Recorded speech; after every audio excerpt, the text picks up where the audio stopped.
सावित्री देवी के घर आंगन में शहनाई की मधुर ध्वनि गूंज रही थी। सारे घर में उल्लास का वातावरण था।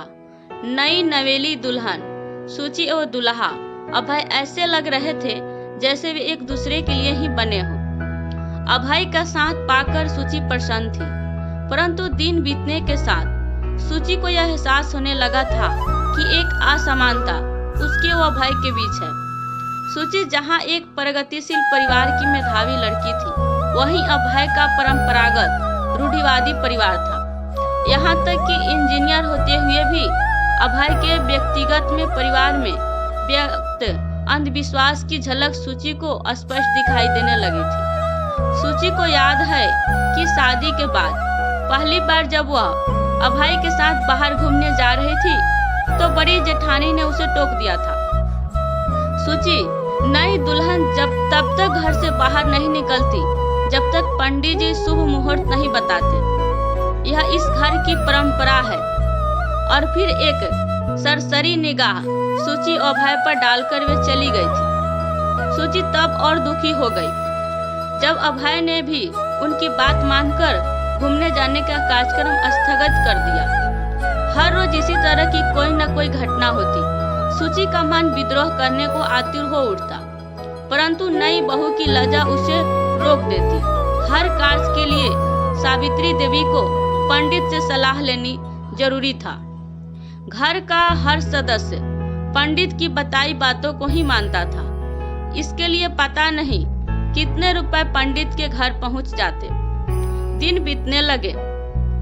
अभय को सूची समझाती, पर बचपन के संस्कार और जो अंधविश्वास उसमें भर दिए गए थे उनसे वो मुक्त नहीं हो पा रहा था। तभी एक दिन जब घर के सदस्यों को सूची के पांव भारी होने की खबर मिली तो सारे घर में खुशी की लहर दौड़ गई। जल्दी से सूची के साथ सावित्री देवी मंदिर में प्रसाद चढ़ा गई। उधर खबर मिलते ही पंडित जी रामधन शास्त्री अपने पोथे पात्रियों लेकर आ धमके। भरपेट जलपान करने के बाद अपनी भारीकम तोंद पर हाथ फेरते हुए पंडित जी सावित्री देवी से बोले, देखो पुत्री, अब तुम्हें बहू का खास ध्यान रखना होगा। पूरे 9 महीने बहू को मुहूर्त देखकर ही घर से बाहर निकलने देना होगा। और हाँ, कोई ऊंच नीच ना हो, इसके लिए भी उपाय करने होंगे। क्या उपाय है पंडित जी? मैं आने वाले बच्चों की भलाई के लिए सब करूंगी। सावित्री देवी पंडित रामधन शास्त्री के चरणों में झुककर बोली। मुस्कुराते रामधन शास्त्री मन ही मन प्रसन्न थे कि चलो अब साल भर तक तो मुफ्त का चढ़ावा मिलेगा। फिर बोले, देखो पुत्री, अभी अभी बहू के पांव भारी हुए हैं, इसलिए अभी तुम्हें हवन कराना होगा ताकि शुरू का महीना ठीक से बीते। कितना खर्च आएगा पंडित जी?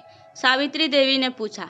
यही कोई 5,000 रुपये हवन की सामग्री मंगानी होगी और मेरे साथ हवन संपन्न कराने 4 ब्राह्मण और आएंगे, पंडित जी बोले। सावित्री देवी पैसे ले आई। लीजिए पंडित जी, अब सब जिम्मेदारी आपकी है।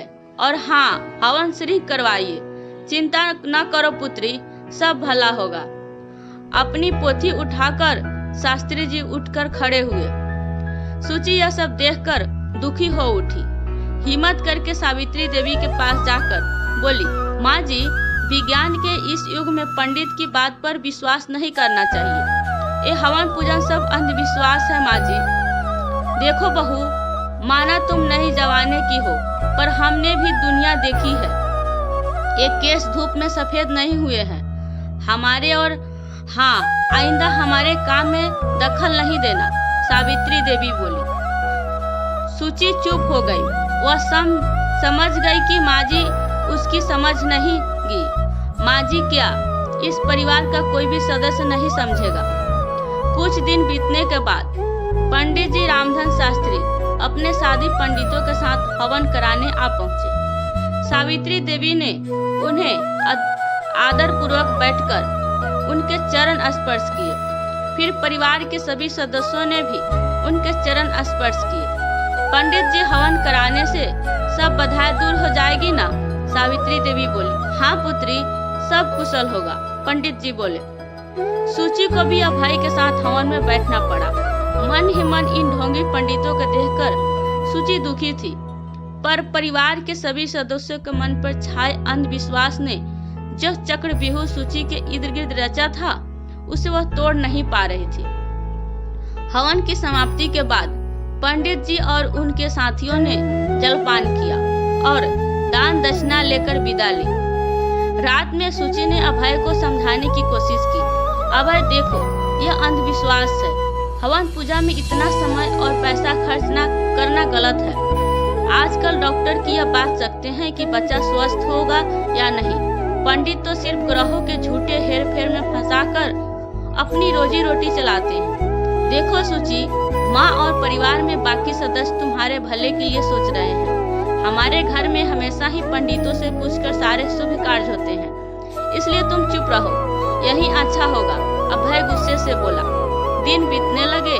सूची स्वयं को असहाय महसूस करने लगी, पर वह डॉक्टर सीमा के पास जब भी चेकअप करने के लिए जाती उसे यह सुनकर तसल्ली मिलती कि सब ठीक है। 2 महीने बाद एक दिन दोपहर को दरवाजे की घंटी बजने पर सावित्री देवी ने दरवाजा खोला तो सामने एक पंडित जी खड़े थे। राम नामी धोती माथे पर बड़ा सा टीका लगाए जनेऊ पहने पंडित जी के हाथों में पोथी पत्रियों थी। अंदर आने को आतुर पंडित जी से सावित्री देवी बोली, मैंने आपको पहचाना नहीं पंडित जी। पंडित जी उधर उधर नजर घुमाते हुए बोले, घोर संकट पुत्री, घोर संकट। मैं इस घर के सामने से गुजर रहा था, तभी मुझे महसूस हुआ कि इस घर में एक नया मेहमान आने वाला है और उस पर ग्रहों का भारी संकट है। उनका उपाय जरूरी है पुत्री।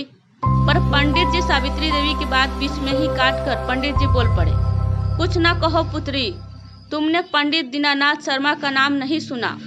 मैं वही हूँ, मेरी बात कभी न टलना वरना अनर्थ हो जाएगा। घबराकर सावित्री देवी बोली, जैसा आप कहेंगे वैसा ही होगा पंडित जी। यह सब देखकर सूची तिलमिला उठी। अब फिर वही सब होगा। राह चलता कोई भी घर आकर पूजा पाठ के बहाने पैसे ऐंठ ले, यह कैसी विडम्बना है। वह कुछ कहने ही वाली थी कि तुरंत सावित्री देवी ने उसे घूर कर देखा। सूची, जाओ स्वामी जी के लिए जलपान लेकर आओ। सूची मन ही मन दुखी थी। चुपचाप वह अंदर चली गई। उसे समझ में नहीं आ रहा था कि वह क्या करे। उधर पंडित जी पंचांग निकालकर ग्रहों की गणना कर रहे थे। तुम्हारी बहू का 4था महीना चल रहा है न पुत्री? क्या राशि है बहू की? उन्होंने पूछा। जी, तुला राशि है बहू की, सावित्री देवी ने कहा। बहुत भारी ग्रह है पुत्री, बच्चे और माँ की रक्षा के लिए उपाय आवश्यक है। कुछ दान दक्षिणा दो, उपाय हम स्वयं कर देंगे। मन ही मन मुस्कुराते ही पंडित जी सावित्री देवी से बोले। जलपान करके पूरे 1100 रुपए दक्षिणा लेकर पंडित जी विदा हुए। तभी अभय भी घर आ गया। पूरी बात जानने के बाद वह बहुत परेशान हुआ। चलो माँ, राह चलते ही सही, उन्होंने इस घर का भला तो सोचा। सूची जानती थी कि इनको समझाना बेकार है। इसी तरह दिन बीतते जा रहे थे। किसी को भी यहाँ पता नहीं था कि वह राह चलता पंडित जो उनका भला करने की कह रहा था। पंडित जी रामधन शास्त्री का ही भेजा गया था। उसे पहले से सूची और सावित्री देवी परिवार के बारे में जानकारी थी। सब खुश थे कि अब उनका कुछ नहीं बिगड़ सकता। एक दिन सूची रसोई में थी, तभी पंडित जी रामधन शास्त्री की आवाज सुनी तो समझ गई कि एक बार फिर वही सब दोहराया जाएगा। सूची का 9वां महीना चल रहा था। उसकी सास ने ही पंडित जी को बुलाया था। अपनी सास एवं पंडित जी की बात सुनकर सूची सन्न रह गई। इतना अधिक अंधविश्वास, इतनी रूढ़िवादिता। सूची की सास उसकी जन्म पत्री पंडित जी को दिखाकर यह पूछ रही थी कि वह कौन सा शुभ मुहूर्त होगा जिसमें बच्चे का जन्म होने पर वह तेजस्वी, प्रतिभावान एवं दीर्घायु होगा। पंडित जी पत्री देखकर गणना कर रहे थे।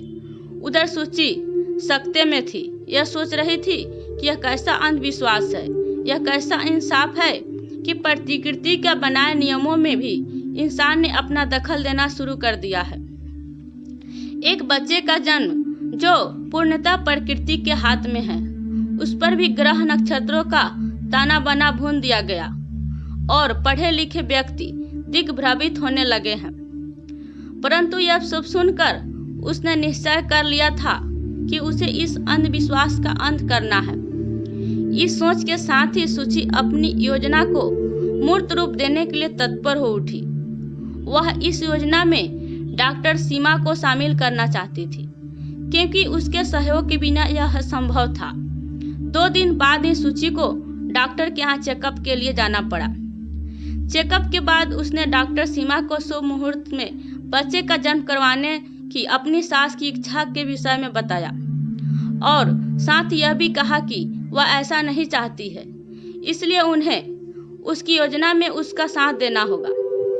डॉक्टर सीमा सूची की बात सुनकर बोली, सूची, आजकल समाज के हर वर्ग में शुभ मुहूर्त देखकर ऑपरेशन द्वारा बच्चे का जन्म करवाना प्रचलन में है। यह काम जो पूर्णतः प्रकृति के वश में था, उस पर भी अब पंडितों के ग्रह नक्षत्रों का लेबल लगा दिया है। कुछ विषय परिस्थितियों में तो ऑपरेशन करके बच्चों का जन्म कराया जाता है, परंतु अब पंडितों को साथ साथ कुछ नर्सिंग होम में भी डॉक्टर पैसे के लिए लोगों द्वारा बताए गए समय पर ही बच्चे का जन्म कराने लगे हैं। पर तुम चिंता ना करो, क्योंकि किसी न किसी को तो पहल करनी ही होगी। मैं तुम्हारे साथ हूँ। डॉक्टर सीमा के कैबिन से बाहर निकलकर सूची ने महसूस किया कि वह निश्चित है थी कि वह बच्चा अंधविश्वास की बलि नहीं चढ़ेगा। बड़ी जेठानी नेहा पूछती रही कि सूची, तुम्हें अंदर बहुत देर लग गई, परंतु सूची ने उनकी बात टाल दी। उधर 9वां महीना पूरा होने के पश्चात सूची की सास पंडित जी द्वारा बताए मुहूर्त पर सूची को लेकर नर्सिंग होम पहुंची। डॉक्टर सीमा ने उन्हें सूची का चेकअप करने के बताया। इसे एडमिट करना होगा क्योंकि रक्तचाप बहुत बढ़ा हुआ है। पर डॉक्टर साहब, कल ही तो वह शुभ मुहूर्त है जिसमें बच्चे का जन्म होना चाहिए। मैं आपको मुंह मांगी कीमत देने के लिए तैयार हूँ, ताकि शुभ मुहूर्त पर ही बच्चे का जन्म हो। सावित्री देवी बोली, हद करती हैं आप माँ जी, बढ़े हुए रक्तचाप में ऐसा कुछ नहीं कर सकती। पहले सूची की शारीरिक स्थिति ठीक होने दीजिए, और हाँ, यह कीमत अपने पास ही रखिए, क्योंकि मुझे सूची और उसके बच्चे की जान ज्यादा प्यारी है। डॉक्टर सीमा क्रोध से बोली। सावित्री देवी गुमसुम सी एक तरफ बैठ गई। परिवार के सभी सदस्य एकाएक करके नर्सिंग होम पहुंच चुके थे। शायद सभी शुभ मुहूर्त पर होने वाले बच्चे को देखना चाहते थे, पर सूची की हालत की बात जानकर सभी चुप हो गए। उधर सूची मन ही मन परेशान थी, क्योंकि वह डॉक्टर सीमा के साथ अपने मकसद में कामयाब हो रही थी। उधर सावित्री देवी फिर से पंडित जी रामधन शास्त्री के पास पहुंची और उन्हें बहू की हालत बताई। पंडित जी तो लालची थे ही, अतः उन्होंने तुरंत उन्हें 1 हफ्ते बाद का मुहूर्त बता दिया और आसानी से 501 रुपये दक्षिणा में प्राप्त कर लिए। अब सावित्री देवी खुश थी। वे 1 हफ्ते के लिए चिंता मुक्त जो हो गई थी। उधर 2 दिन बाद सूची ने एक स्वस्थ एवं सुंदर बालक को जन्म दिया। जहां अपने पोते को देख सावित्री देवी एवं परिवार के सभी सदस्य प्रसन्न थे, वहीं उसके शुभ मुहूर्त में न होने को लेकर उसके भविष्य को लेकर शंकित भी थे। तभी डॉक्टर सीमा ने वहां प्रवेश किया। डॉक्टर साहिबा, पंडित जी ने तो 1 हफ्ते बाद का मुहूर्त निकाला था, पर बच्चे का जन्म तो आज ही हो गया। आप देख लीजिए यह स्वस्थ तो है या नहीं। मैं अभी पंडित जी को बुलवाती हूँ। घबराइए स्वर में सावित्री देवी बोली। माँ जी, कैसी बात कर रही हैं आप? इसका जन्म तो प्रकृति के विधान के अनुसार ही हुआ है, इसलिए तो पूर्णतः स्वस्थ। और हाँ, आज मैं आपको एक राज की बात बताना चाहती हूँ। वास्तव में यह मेरी और सूची की योजना थी। सूची बिल्कुल स्वस्थ थी, पर हम आप के पंडित द्वारा बताए मुहूर्त पर इसलिए बच्चे का जन्म नहीं कराना चाहते थे, क्योंकि हम आपके दिल एवं दिमाग पर छाए अंधविश्वास को हटाना चाहते थे। आज सूची ने एक स्वस्थ एवं सुंदर बालक को प्रकृति द्वारा निश्चित समय पर जन्म दिया है, और इससे यह बात साबित हो गई है कि शुभ कुछ नहीं होता। वे सब अंधविश्वास है जो पंडितों द्वारा फैलाए गए हैं। सूची ने ही इस अंधविश्वास को दूर करने की पहल की, इसलिए बधाई की पात्र है। डॉक्टर सीमा की बात सुनकर सभी प्रसन्न थे, मानो उन्होंने सबकी आंखों से पर्दा हटा दिया हो। सभी आने वाले कल की कल्पना करके मुस्कुरा उठे।